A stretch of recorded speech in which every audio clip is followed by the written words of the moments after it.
Chapter 28, Section 3. The expanded war sparks increased protest. Vietnamization dampened anti-war protests for a while. On November 12, 1969, journalist Seymour Hersh published an article describing a grisly killing spree at My Lai, a village in South Vietnam. The My Lai massacre had taken place in March 1968, but had been covered up by the military. U.S. soldiers, believing My Lai to be a Viet Cong stronghold, had gone there on a search and destroy mission. To their surprise, they found no armed Viet Cong in the village, just women, children, and old men. Nevertheless, one morning, the soldiers rounded up and executed about 500 of these civilians. Only a handful of villagers survived. News of the massacre shocked Americans, though many doubted that such an atrocity could occur. Others believed the soldiers were just following orders or that their actions were justified. Enough Americans expressed outrage, though, that Nixon decided to accelerate the withdrawal of troops from Vietnam. Demonstrations increased on city streets and college campuses. The news of My Lai added fuel to an already growing anti-war movement. About a month before, on October 15, 1969, peace activists had staged the biggest anti-war demonstration in U.S. history, the nationwide Vietnam Moratorium Day. A moratorium is a suspension of activity. Organizers asked Americans to take the day off to reflect on the war. More than 2 million people, not only students but also older middle-class Americans, responded in a day of dramatic and widespread protest. They took part in rallies and marches, attended church services, and engaged in discussions. About 250,000 demonstrators came to the nation's capital. In one of the protest activities, tens of thousands of them marched from the Washington Monument to the White House, where they held a candlelight vigil. Nixon responded to this outpouring of anti-war sentiment with a televised speech on November 3rd.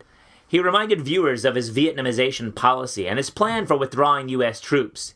He ended with an appeal for support from the great silent majority of my fellow Americans, and he warned that the more divided we are at home, the less likely the enemy is to negotiate at Paris. Nixon's speech quieted the anti-war movement, for a time. The invasion of Cambodia in 1970, however, brought another upsurge in protests. Students held mass rallies and demonstrations, some of which turned violent. The Kent State shootings were the most shocking example. On May 4th, students at Kent State University in Ohio were holding a peace rally after several days of violent unrest, which included the burning of the Army's Reserve Officers Training Corps, ROTC, building on campus. National Guard troops called out to quell the protests, ordered the crowd to disperse. After some students began chanting slogans and throwing rocks, the troops opened fire. 4 students were killed and 9 were wounded. 10 days later, a similar incident took place at Jackson State College in Mississippi. Protesters threw debris at police, and the officers responded with shotgun and machine gun fire that left 2 students dead. Reactions to these incidents varied. Many Americans were stunned, and protests erupted on college campuses and in cities across the nation. Vietnam veterans took part in some of these protests, as did several labor unions. Nevertheless, only a small percentage of Americans ever demonstrated publicly. In fact, many Americans rejected anti-war protests, seeing them as unpatriotic and disruptive. In May 1970, construction workers in New York City showed their disgust with anti-war demonstrators by holding marches in support of the war. Some soldiers also wrote home asking for public support. An Army nurse wrote to her parents saying, "Display the flag, Mom and Dad, and tell your friends to do the same. It means so much to us to know that we're supported. To know not everyone feels we're making a mistake being here."